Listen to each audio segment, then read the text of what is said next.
Why Jesu rather than Jesus in this carol?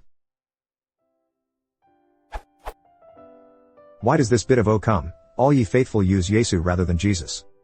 Yea, Lord, we greet thee born this happy morning Jesu, to thee be glory given.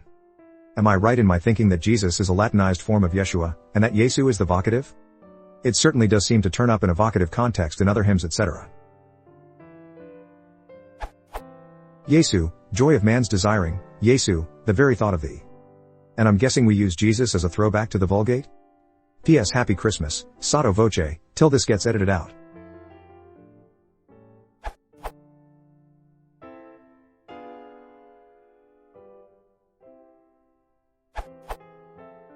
TL, Doctor, yes. The hymn O Come, All Ye Faithful was originally in Latin, and even today is still often sung that way under the title Adeste Fideles. We are not certain who wrote its original tune or lyrics, although this was probably in the 1700s or perhaps the 1600s. We do know, however, that it was translated into English in 1841 by a Catholic priest. The line, Venite adoramus Dominum, has Dominum, meaning Lord, in the accusative. It would have been Domini in the vocative and Dominus in the nominative. Both verbs can be read as plural imperatives, the first in the second person plural, the second in the first person plural.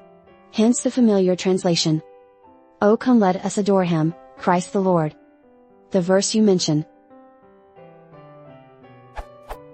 Yea, Lord, we greet thee, born this happy morning, Jesu, to thee be all glory given, is a translation of the Latin.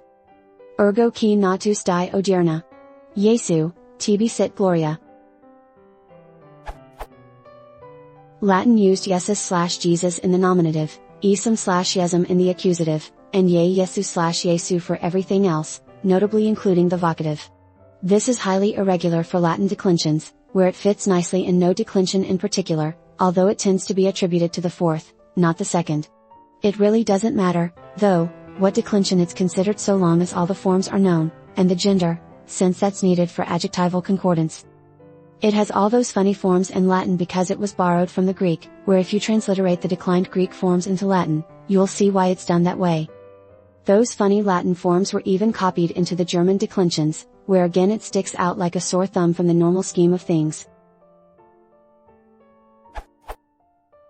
So in all these cases, it's because scholars familiar with more than one language were consciously copying the earlier declensions into the later, translated language no matter whether it fit that language or not.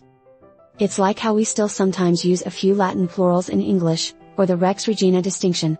Here, the Catholic priest who translated the Latin into English merely left the inflected form intact. But ultimately he has the Greeks to thank for the strange declension. Lastly, I have sometimes seen Jesus used here in some modern versions of the song, not the original Jesu.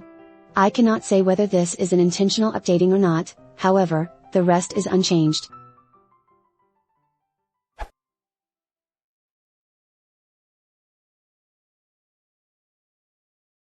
If you want to support the channel, please consider subscribing.